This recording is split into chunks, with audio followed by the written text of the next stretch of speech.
Hi everybody, welcome to the Astrology chat for June 17th, 2024. So we have a lot of movement today. So the keys for today are to allow yourself to, again, be aware of where you're emotionally, mentally, spiritually, physically uncomfortable, and begin to investigate how this is rooted in your subconscious, in your emotions, in your unprocessed trauma, in the parts of you that are unseen but affecting and influencing the seen parts of your life.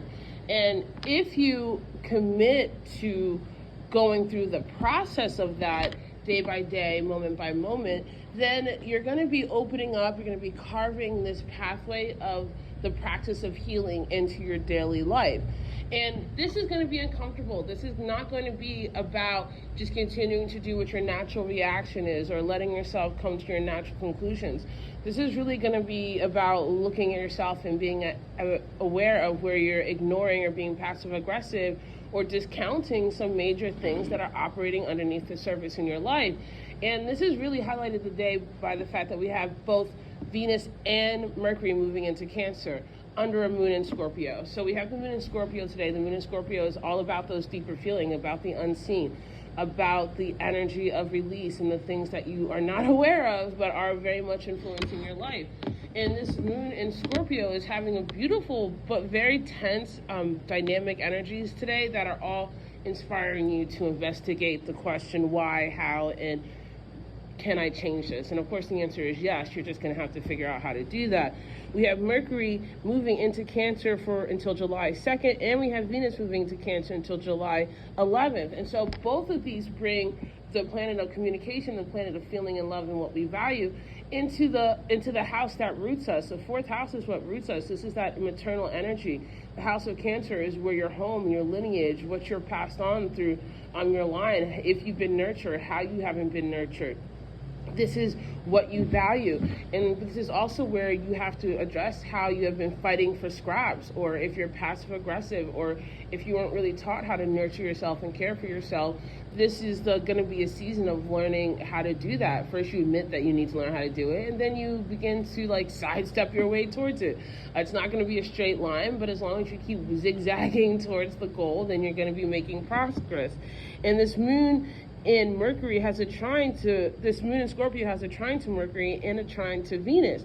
And so there's this beautiful water trine where we have this energy of allowing ourselves to feel, to be aware of what we desire, and to work out how that works. And the more you work it out, the more you rearrange it, the more growth you're going to have. Now, we do have a square to Pluto retrograde. That is where this irritation of what about your subconscious though? What about what you've been taught about what is possible, about what can be done, about your own ability to be an individual? If you were just like a funky monkey and went against the grain of your family, how did that lead to you suppressing some of your natural talents, to your natural capabilities? How have your fear of what other people are going to think about you stopped you from really expressing who you are and nurturing what you need to nurture in yourself?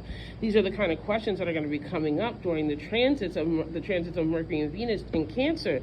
Now, we also have the moon in Scorpio opposing its ruling planet, Mars in Taurus, in conjuncting Neptune, Jupiter, and Pluto retrograde. And again, this is where that energy of irritation comes in. Scorpio opposing its ruler in its opposite house, where, Mars isn't necessarily thrilled about being in Taurus. So there is, again, this lesson of learning how to mitigate, how to take control of, how to adjust, how you express, how you drive, how you obtain, right? There needs to be a little bit more strategy. There needs to be more time to communicate. Don't make assumptions. Don't run from your feelings. Actually pay attention to how your feelings, consciously or subconsciously, are influencing how you're perceiving yourself, how you're moving in life, and how you are or not going for what you want. Now, we also have Mercury squaring Neptune, right? And so, and in conjuncting Pluto retrograde. So again, we have a tension about okay, is what I'm seeing really what it is? Is this something that's happening in my head? If it's happening in my head, why is it happening in my head? Where does this story come from? Where did I start getting this belief and applying it to everything? And that Mercury in conjunction to Pluto retrograde says, but you can change that too, right? Look at where the pieces are falling, kind of circle, highlight where you want to go back and say, okay, I need to heal this, I need to adjust this, and allow yourself to do that. And we have Mercury and Venus conjuncting each other, which again, there is this deep knowing, there is this emotional ahaing. So don't be afraid of this emotion, don't be afraid of the depth, and allow yourself to commit to becoming the best investigator of who you are.